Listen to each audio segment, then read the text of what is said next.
스포츠를 좋아하는 분들이 참 많은데 축구나 야구나 모든 스포츠를 보게 되면 한편의 드라마 같다라는 생각을 하게 됩니다. 영원한 승자 또 영원한 패자가 없을 뿐만 아니라 때로는 의외라고 할 만한 반전이 자주 일어나기 때문에 그렇습니다. 끝날 때까지 끝난 게 아니야. 이 말이 딱 맞는 것 같습니다. 우리나라 역사, 삼국시대만 해도 그렇습니다. 1500년 경천에요. 삼국시대만 해도 그렇습니다. 이제 역사책을 쭉 보다 보면 이제 북쪽에 위치한 고구려는 더 넓은 영토와 군사력을 자랑했던 아주 강한 나라였습니다. 또 저 아래에 백제, 이제 중앙 집권 체제를 갖췄을 뿐만 아니라 곡창지대에 위치했죠. 그래서 덕분에 경제적으로나 문화적으로 아주 번성한 나라가 백제입니다. 일본에 많은 영향을 주었거든요. 자, 이 두 나라에 비하면 나머지 한 나라였죠. 신라는 이제 영토도 작고 발전도 아주 늦은 나라입니다. 그런데 삼국을 통일한 나라가 누굽니까? 신라입니다. 어떤 사람들은 당나라의 힘을 빌렸기 때문이라고 하는데 그것만으로 이걸 다 설명할 수는 없습니다. 신라는 당시에 보게 되면, 역사를 보게 되면 엄청난 위기야 진퇴양난에 자주 빠졌기 때문에 그렇습니다. 자, 그런 위기 상황 속에서 우리 옛날에 TV에 한 번씩 나왔죠. 최초의 여왕, 선덕 여왕이 이제 탑을 짓게 만듭니다. 우리가 아는 황룡사 9층 목탑입니다. 나무로 된 이제 9층 목탑인데 이게 이제 몽골 침입 때 불타 없어져 버렸습니다. 자, 이 일은 당시로 보면 굉장히 과감한 결단이었습니다. 많은 왕들이 역사를 보게 되면 많은 왕들이 왕권을 강화하기 위해서 건축이나 토목사업을 막 벌입니다. 근데 그때마다 백성들이 힘이 되니까 원성이 자자했죠. 성경에 솔로몬 왕도 그랬지 않습니까? 이 황룡사 9층 목탑은 높이가 한 80m 정도 된답니다. 우리 지금 아파트로 치면 30층 정도 되니까 엄청난 높이죠. 거기에다 목탑에는 층마다 신라를 괴롭힌 주변국 나라들의 이름을 다 새겼다고 합니다. 1층부터 차례로 일본, 그 다음에 당, 중국, 그 다음에 탐나, 제주랍니다. 그 다음에 백제, 말갈, 여진, 거란, 고구려 이렇게 이름을 다 새겼답니다. 탐나는 제주도의 이름이잖아요. 정말 작은 나라였는데 그런 나라들까지 신라를 괴롭혔다 하니까 당시에 신라의 입지가 얼마나 좁았는지 우리가 상상해 볼 수 있습니다. 자, 그렇다면 왜 주변 나라의 이름들을 이 탑에 새겼을까? 역사가들은 이렇게 얘기합니다. 언젠가는 우리 이 신라가 지금은 작은 나라지만 언젠가는 당신들 모두를 우리 발 아래에 두겠다라는 의지의 표현이 있다고 얘기합니다. 지금 신라가 작은 나라지만 힘 있는 나라가 되겠다라는 거죠. 자, 우리 주위에 지금은 고층 빌딩이 많습니다. 그러나 그때는 2층 높이의 건물도 거의 드물었을 겁니다. 그죠? 해봐야 이제 나무로 짓고 돌로 올린 이제 사원 정도, 이제 절 정도 외에는 높은 건물이 거의 없을 겁니다. 그러니까 이제 30층 높이의 황룡사 이 목탑은 눈에 확 띄었을 겁니다. 이 탑은 경주 전역 어디에서나 가더라도 볼 수 있는 게 황룡사 이 목탑입니다. 경주 사람들이 이제 아침에 눈을 딱 뜨고 농사를 지으러 가면서 가장 먼저 무엇을 보았을까요? 그죠? 이제 9층 이 목탑을 가장 먼저 보게 되는 겁니다. 이게 이제 선덕 여왕의 숨겨진 바람이었던 겁니다. 신라인들의 마음을 모으는 것, 우리도 강해질 수 있다라는 비전을 신라인이라면 누구나 함께 공유하는 겁니다. 결국 가장 작고 힘없던 나라 신라는 이 삼국을 통일하고 삼국의 주인공이 되고 맙니다. 저는 신라의 삼국 통일 그 발칙한 상상이 이 황룡사 9층 목탑에서 시작되었다라고 저는 생각을 합니다. 자, 그렇다면 우리 이 시대에 이걸 한번 가져와 봅시다. 바이러스 있죠. 또 기후재앙 있죠. 과거와는 비교할 수 없는 변화와 변수가 많은 이 세상을, 이런 세상을 살아내야 하는 우리가 매일 영적 전쟁에서 승리해야 할 뿐만 아니라 우리 삶에, 우리 영적 영토에 영적 기념비를 세우고 하나님이 주신 꿈을 이룰 수 있는 힘은 우리가 어디에서 얻어야 될까요? 이 힘을 어디에서 얻어야 될까요? 혼자만의 비전은 몽상이나 망상으로 그칠 수 있지만 함께 꾸는 꿈은 현실이 됩니다. 그래서 우리의 한계를 뚫고 나오고 비전을 뚫고 비전을 이룰 수 있는 비법은 저는 아주 간단한 세 가지라고 믿습니다. 원래 하나님께서 제 마음에 주셔서 제가 자주 말씀드린 이 세 가지가 됩니다. 뭘까요? 1시간 기도, 두 번째 한 구절 묵상, 세 번째 한 사람 전도. 이 세 가지입니다. 다 같이 한번 읽어볼까요? 시작. 1시간 기도, 한 구절 묵상, 한 사람 전도입니다. 쉽죠, 그죠? 한국의 1시간 기도, 한 구절 묵상, 한 사람 전도. 이 세 가지입니다. 이 세 가지는 중요한 일상의 영성이요, 영적 강자로 성숙한 신자로 살 수 있는 필수적인 것이 됩니다. 쉬운데 필수적인 것이 됩니다. 자, 첫 번째 기도입니다. 세상 사람들은 눈에 보이는 것을 의지합니다. 손에 잡히는 것만 사실이라고 믿습니다. 영적인 것을 무시하죠. 신자라도 자칫하면 눈에 보이는 것, 손에 잡히는 것만 전부라고 믿는 세상에 휩쓸릴 수 있습니다. 이렇게 되면 하나님 찾지 않습니다. 기도하지 않습니다. 교회에 다니는 열심히 있는 신자라도 기도하지 않는 순간부터는 눈에 보이는 것만 추구하게 되고 눈에 보이는 세상에 압도당하게 됩니다. 신자에게 기도가 풀리지 않으면 신자의 신앙 전체가 흔들리는 것은 물론이요, 삶 자체가 아주 기웃덩거립니다. 그래서 신자들에게 제일 중요한 경쟁력이 뭐냐? 기도입니다. 여러분들에게 묻고 싶습니다. 여러분들은 신앙생활을 할수록 기도가 깊어지고 기도의 파워가 생깁니까? 여러분들은 매일의 기도가 신이 납니까? 기도하는 것이 몸에 익어져 있습니까? 신자에게 문제가 큰 것이 문제가 아닙니다. 기도가 되지 않는 것, 이게 가장 큰 문제가 되는 겁니다. 기도가 살면 문제가 더 이상 문제가 되지 않습니다. 자, 오늘 본문 마태복음 7장입니다. 그 앞에 7절, 8절 시작. 구하라 그리하면 너희에게 주실 것이요, 찾아라 그리하면 찾아낼 것이요, 문을 두드리라 그리하면 너희에게 열릴 것이니 구하는 이마다 받을 것이요, 찾는 이는 찾아낼 것이요, 두드리는 이에게는 열릴 것이니라. 자주 들은 익숙한 말씀입니다. 이 말씀은 기도의 원론이라고 말씀드릴 수 있습니다. 예수님께서 친히 구하라 내가 줄 거야, 찾아라 너희를 찾아낼 수 있어, 문을 두드리라 너에게 열릴 것이야 라고 말씀하셨습니다. 내용이 선명하죠. 기도하라는 겁니다. 그리고 이제 뒤이어서 이 배경이 참 중요합니다. 기도에 대한 핵심적인 원칙을 설명하는데 아주 쉬운 예를 들어서 이렇게 설명합니다. 자, 9절, 10절, 11절 시작. 누가 아들이 떡을 달라 하는데 돌을 주고 생선을 달라 하는데 뱀을 줄 사람이 있겠느냐?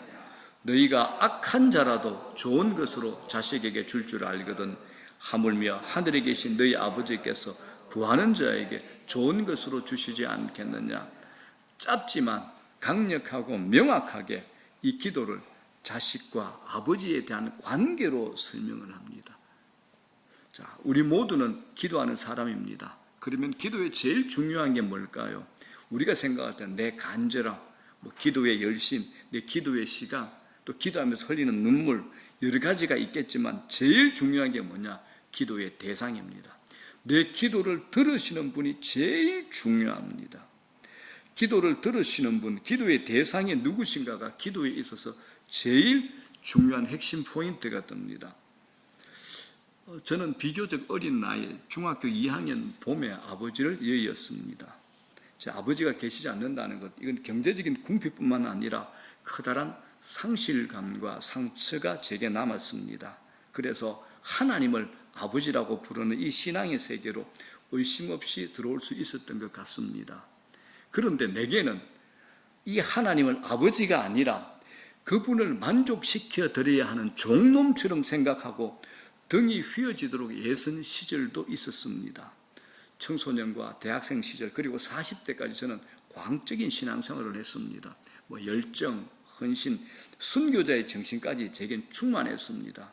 그런데 그 어느 것도 내 영혼의 만족과는 거리가 멀었습니다. 요한복음에 나오는 수가성 여자 알죠? 남편이 5 있었으나 누구도 남편이 아니었던 이 여인처럼 그 어느 것으로도 제게 채워지지 않았습니다. 그러다 보니까 뭘 하느냐? 주위의 인정과 시선에 집착하는 위장의 자아, 기형적인 신앙의 모습을 제가 가지고 있었습니다. 그런데 다행스럽게도 영적인 거장들을 만나서 나는 이미 사랑받는 하나님의 자녀다. 하나님의 사랑을 얻어내려고 안간 힘을 쓸 필요가 없는 하나님 자녀로서의 나의 진짜 자아를 찾아낼 수 있었습니다. 여러분, 우리 안에는 존엄성이 있습니다. 존엄성. 자, 이제 간혹 TV에 이제 북한의 최고 지도자를 호칭할 때 보게 되면 존엄하신 우리 김정은 수령 동지, 뭐 존엄 하면서 호칭을 붙이는데, 여러분, 우리의 존엄은 그것을 훨씬 초월하고 비교할 수 없는 하나님 자녀로서의 이 존엄성이 우리 안에 있습니다. 이게 이제 우리들입니다. 최고 신앙의 대가들이 이렇게 얘기합니다. 기독교 최고의 경험이 뭐냐? 아빠로서의 하나님입니다. 아버지로서의 하나님입니다. 이걸 경험하는 게 최고랍니다. 정죄, 미움, 판단, 시기, 비교가 판치는 이 세상에서 우리는 무차별적이고 무제한적이고 무조건적인 하나님의 사랑을 받은 자로 그 사랑으로 이 세상을 살아가는 자들입니다. 그 사랑 안에서 아버지께 매 순간 뻔뻔스럽게 세상 말로 안면 몰수하고 아버지께 구하고 찾고 문을 두드릴 수 있는 자가 바로 우리라는 겁니다. 우리의 기도를 들으시는 하나님 아버지에 대한 신뢰, 그분의 사랑에 대한 확신이 약해지면 기도가 힘이 없어지고 이제 흥분도 기대감도 사라집니다. 기도라는 것이 푸념과 한숨으로 몰락할 수 있습니다. 누가 제게 누구냐고 물으면 저는 목사라고 말을 합니다. 대답을 합니다. 그런데 그건 저의 역할이지 저의 정체성은 아닙니다. 내가 하는 일이지 나 자신은 아니라는 겁니다. 내 본질이 뭐냐? 저는 하나님의 자녀입니다. 하나님은 나의 아버지입니다. 이게 나의 본질입니다. 이제 며칠 전에 소천하신 장모님의 장례를 생각하면서 제가 하나님 앞에 서게 되는 날 상상을 해봤습니다. 그때는 수많은 사람들이 하나님 앞에서 심판대 앞에서 자신의 한 일을 막 설명하려고 할 겁니다. 두려움과 기쁨이 막 뒤섞인 아슬아슬한 자리에 서게 될 것 같습니다. 그러면 나는 뭘 하고 있을까라고 생각을 해봤습니다. 저는 그분을 만나면 그분 앞에서 단 한마디 말할 것 같습니다. 아버지, 저예요, 저. 이렇게 얘기할 것 같습니다. 아버지, 저예요, 저. 이 한마디 할 것 같습니다. 자, 사랑하는 여러분, 기도는 아버지를 경험하고 살아가는 겁니다. 아버지를 경험하고 살아가는 겁니다. 머리로만 신앙생활 하시는 사람이 있습니다. 성경 공부 많이 해서 아는 것은 많은데 하나님 아버지에 대한 경험이 하나도 없다라면 그 사람 신앙생활 하는 것 재미 하나도 없습니다. 아버지에 대해서 연구하지 마시고 아버지를 경험하시기를 바랍니다. 기도에 관련된 책을 많이 읽는 것보다 기도의 맛을 경험하는 것이 훨씬 더 중요합니다. 기도의 맛을 본다는 게 뭡니까? 아버지를 경험한다는 겁니다. 우리 아버지를 경험하는 겁니다. 하나님은 성경에 전시되어 있는 분이 아닙니다. 하나님 아버지는 우리가 매일 경험할 수 있는 분입니다. 매일의 삶에서 우리와 함께 하십니다. 우리와 대화하시고 눈길을 마주하십니다. 무조건적이고 무차별적이고 무제한적인 이 아버지의 사랑 안에서 여러분이 하시는 기도를 즐기십시오. 즐기십시오. 그러면 이 기도가 의무의 자리가 아니라 기쁨의 자리로 변할 겁니다. 우리의 기도는 의무가 아닙니다. 기쁨이 되어야 됩니다. 왜? 우리가 올려드리고 우리의 기도를 들으시는 그분이 우리 아버지이기 때문에 그렇습니다. 기도로 행복하시고 기도로 즐거움을 누리시고 기도로 세상을 뚫고 나오는 영적 강자가 되시기를 주의 이름으로 축복합니다. 한 시간을 뛰어넘는, 한 시간이 아니라 한 시간을 뛰어넘는 기도의 기쁨을 누리는 여러분 되십시오. 기도의 일상을 누리고 즐기는 여러분 되시기를 축복합니다. 자, 첫 번째는 뭡니까? 한 시간 기도. 두 번째는 한 구절 묵상입니다. 쉽죠, 그죠?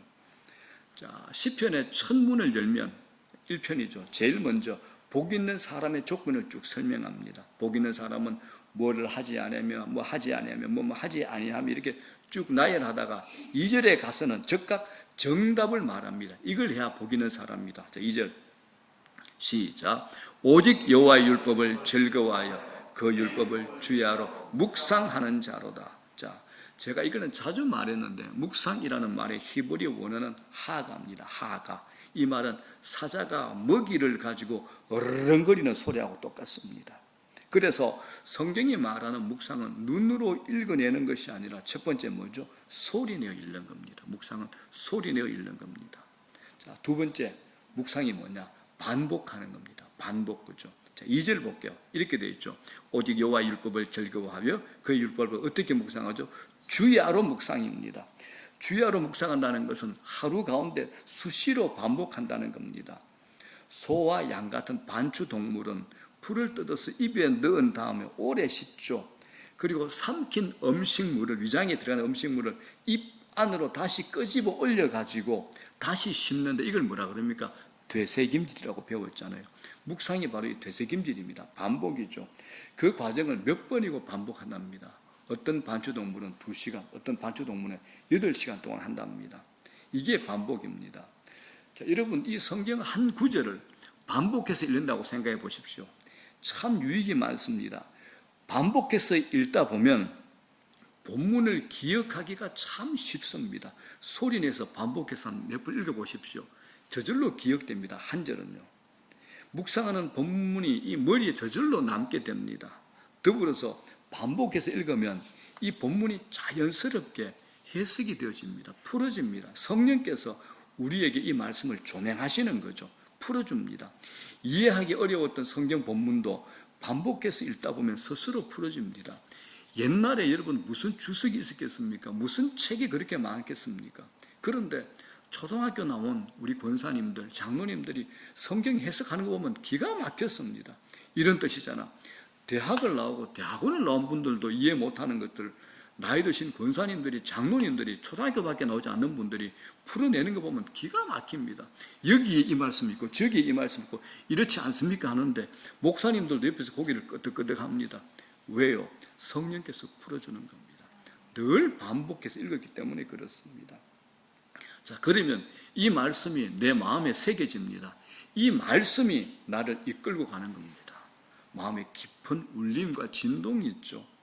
말씀을 기억하고 내 것으로 만들고 말씀대로 살아내게끔 만드는데 반복보다 더 좋은 방법이 없습니다. 한 구절 소리내서, 딱 한 구절입니다. 한 절 소리내서 반복해서 읽어보십시오.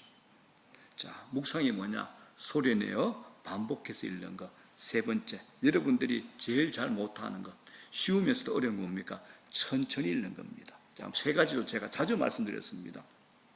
묵상이 뭡니까? 반복해서. 첫 번째 소리내요. 두 번째 반복해서. 세 번째 천천히 읽는 겁니다. 우리 다들 바쁩니다. 급합니다. 후다닥 해치워야 됩니다. 그죠? 그런데 하나님 말씀은 천천히 읽으십시오. 해치우듯이 얼렁뚱땅 읽지 말고 느리게 느긋하게 읽으셔야 됩니다. 우리가 눈으로 읽을 때는 빨리 읽을 수 있습니다. 우리가 자기 개발서, 소설 같은 거 눈으로 읽어서 빨리 읽을 수 있습니다. 그런데 경전이나 호전은 반드시 천천히 읽으셔야 됩니다. 특히 성경은 눈으로 읽으시면 안 됩니다. 입으로 읽으셔야 됩니다. 입으로 읽으면 속도가 저절로 느려집니다. 자, 정리해 보겠습니다. 성경 묵상은 소리내어, 두 번째 반복해서, 세 번째 천천히 읽는 겁니다.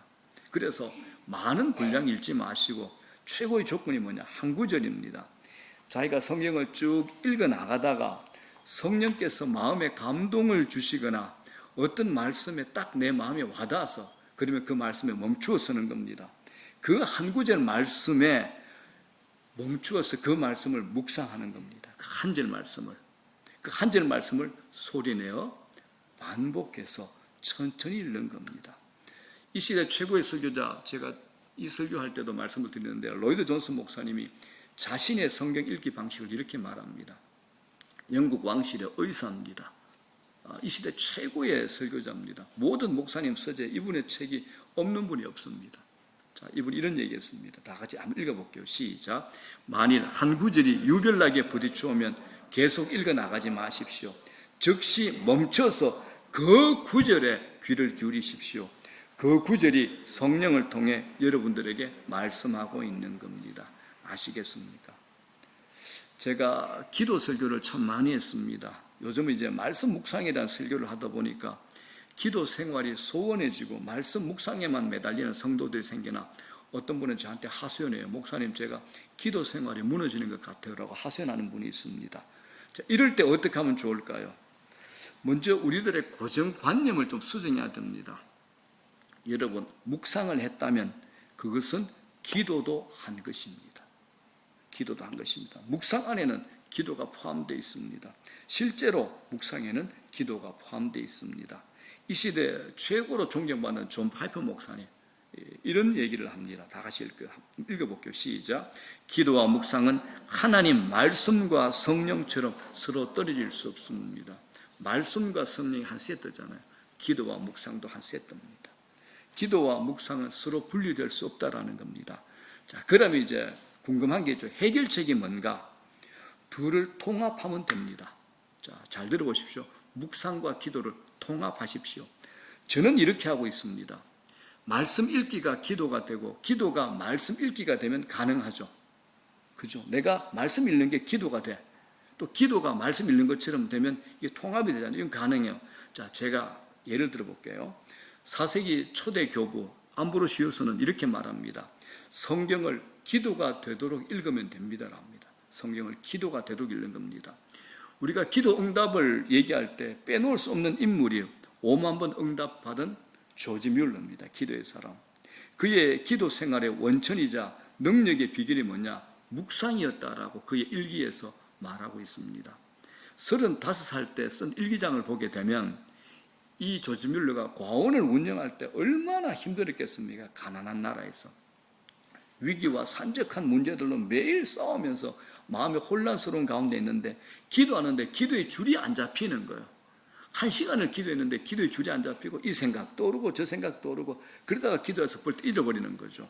그런데 어느 날 이 성경을 묵상하면서 기도를 했다고 합니다. 성경 묵상과 기도가 연결이 됐죠. 그랬더니 자신의 마음이 말씀의 진리로 양육받으면서 기도의 줄을 잡기 위해 애쓸 필요도 없이 기도가 자연스럽게 연결이 되고 기도가 훨씬 깊어졌고 기도가 하나님께 올려졌음을 느낄 수 있었다라고 자기의 일기장에 그렇게 고백을 합니다.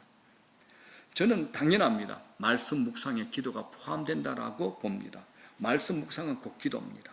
자, 이렇게 할 수 있는 구체적인 방법을 제가 말씀드려 볼게요. 제가 이렇게 합니다. 말씀 묵상과 기도를 통합하는 방법. 첫 번째, 읽는 겁니다. 읽으셔야 됩니다. 기도하듯이 천천히 반복해서 소리내 읽어보십시오. 기도하듯이. 성경을 읽다가 마음에 와닿는 구절은 10번이고 20번이고 되풀이해서 소리내어 반복해서 천천히 읽는 겁니다. 이 성경 이야기에 내 마음의 감정을 실어서 한번 읽어볼 겁니다. 그렇게 되면 하나님의 뜻은 무엇일까? 이게 제일 궁금한, 저는 이렇게 얘기합니다. 하나님의 뜻이 무엇일까? 이게 아니라 하나님 마음이 어떤 것일까라고 이 마음을 가지고 이렇게 한번 읽어보십시오. 하나님 마음이 뭘까? 하나님 마음이 뭘까? 그리고 두 번째 어떻게 하느냐? 단어를 살짝 바꾸어 보는 겁니다. 우리가 잘 아는 시편 23편 이게 있죠. 여호와는 나의 목자시니. 이 구절에서 이 나에 내 이름을 넣는 겁니다. 하나님 여호와는 희승이의 목자입니다.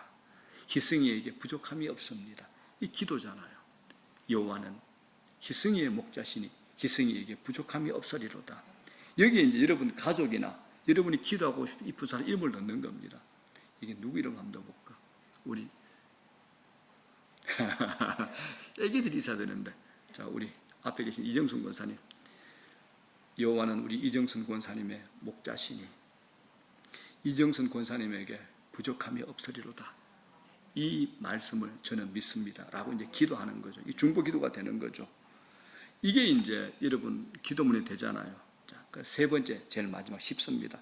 끝 문장을 기도로 살짝 바꾸는 겁니다. 아직 장로님 안 나오셨는데 제가 장로님을 위한 기도를 한동안 칩시다. 여호와는 장로님의 목자가 되어 주십시오. 장로님을 푸른 풀밭과 쉴만한 물가로 인도해 주십시오. 이렇게 하는 겁니다. 은혜가 되면 더 넓게 풀어서 이제 기도해도 됩니다. 자, 시편 23편 5절에 이런 말씀이 있죠. 주께서 내 원수의 목전에서 내게 상을 차려주시고 기름을 내 머리에 부으셨으니 내 기도가 되죠. 주님, 내 인생 여정에 나를 대적하고 나를 힘들게 하는 그런 사람을 만나게 되면 그 왼수 덩어리 눈앞에서 주님이 내게 상을 베풀어 주십시오. 내 머리에 성령의 기름도 부어 주십시오라고 기도하는 겁니다. 이렇게 풀어서 확장해서 기도할 수 있죠. 이건 여러분 성경의 구절을 내 기도의 언어로 바꾸는 거죠. 우리 시중에는 메시지 성경, 그죠? 메시지 성경, 유진 피터슨의 메시지 성경도 결국은 이런 겁니다. 이렇게 되면 자연스럽게 본문을 해석할 수 있는 눈도 열리게 되는 겁니다.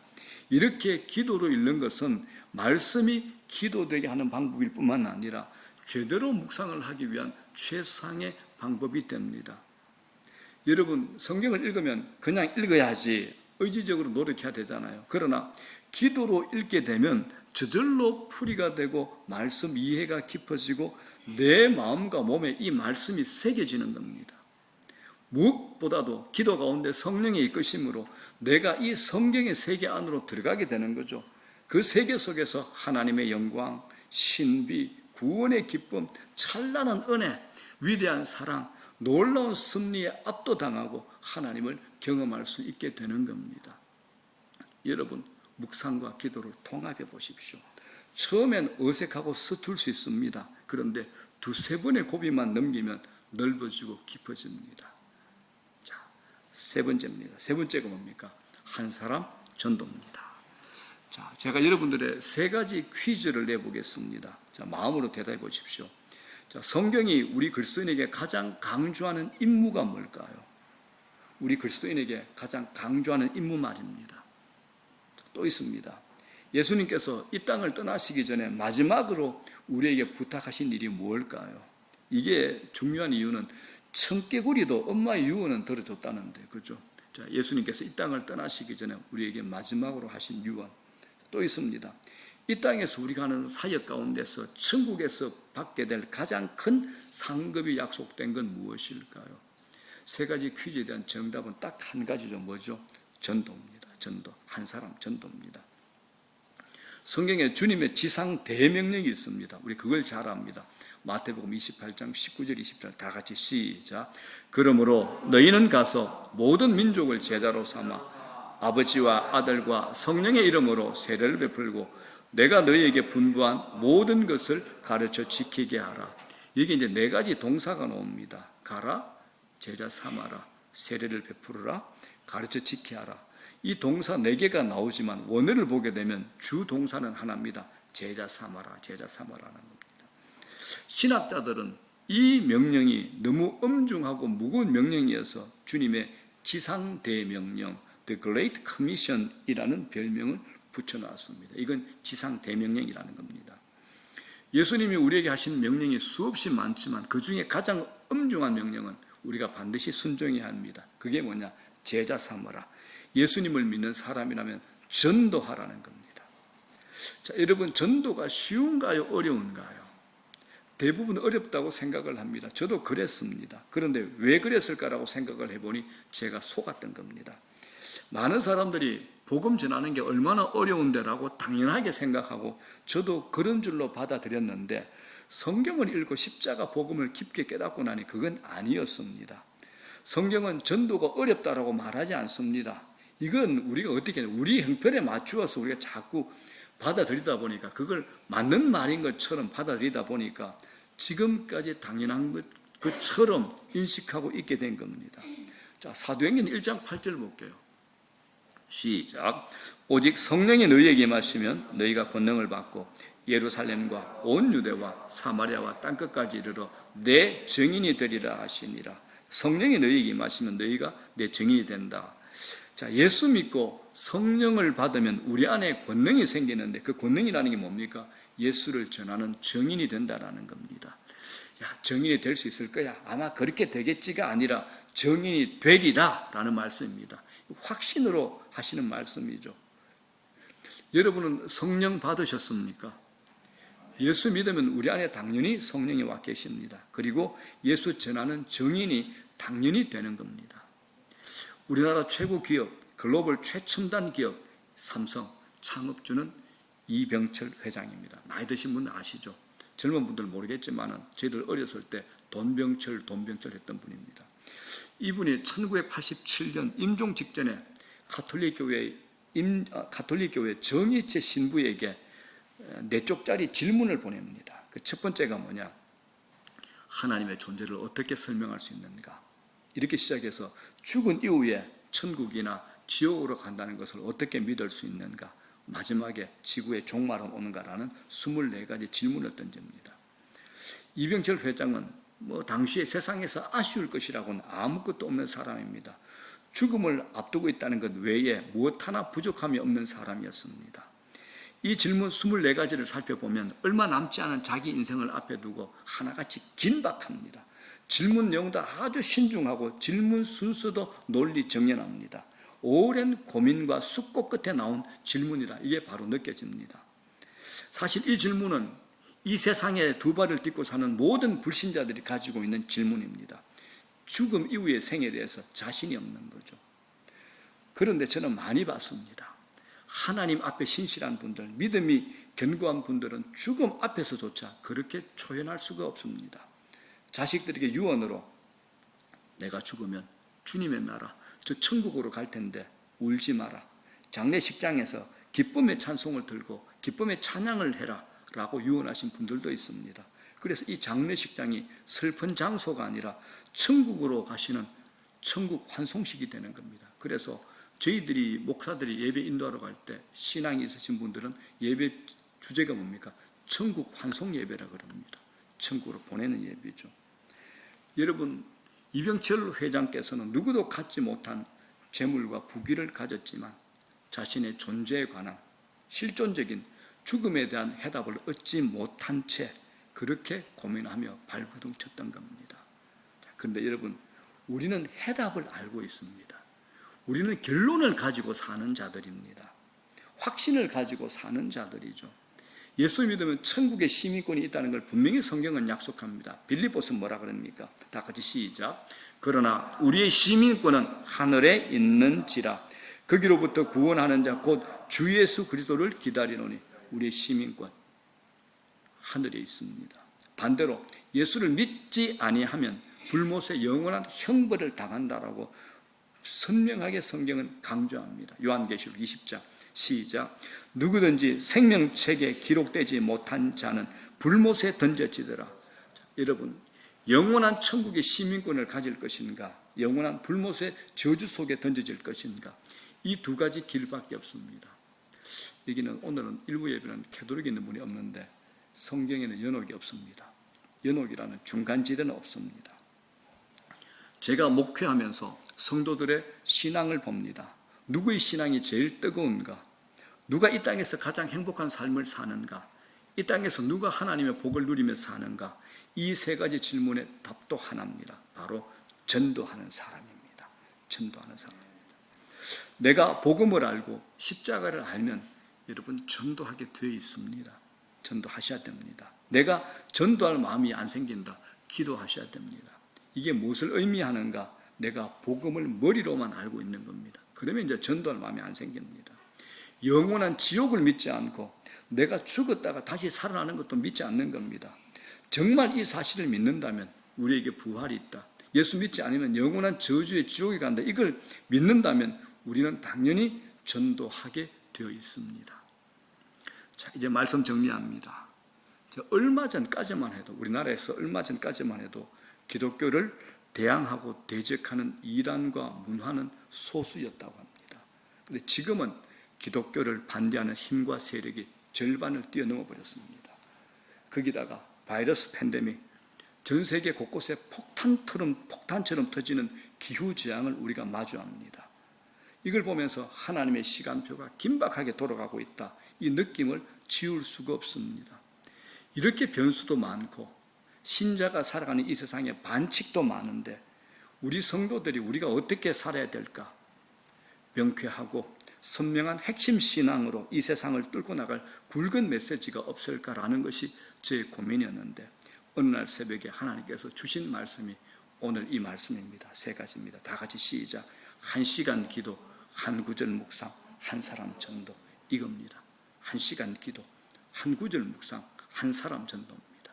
다 같이 시작. 1시간 기도, 한 구절 묵상, 한 사람 전도입니다. 이 세 가지가 강력한 고리로 서로 연결되어 있는 것을 이미지로 제 마음에 새벽에 하나님께서 확신시켜 주셨습니다. 여러분, 일상에서 쉽게 해낼 수 있는 이 세 가지를 한번 해보십시오. 한 달만 해보십시오. 몸에 익숙해질 겁니다. 우리를 영적 강자로 만들어 줄 겁니다. 이 일은 우리 인생의 잔을, 내 인생의 잔을 주님께 올려드리는 겁니다. 후에 어느 날 여러분들이 이런 세 가지를 하면서 주님 앞에 이렇게 고백할 수 있을 겁니다. 주님, 내 잔이 넘치나이다. 내 잔이 넘치나이다. 내 잔이 넘치나이다.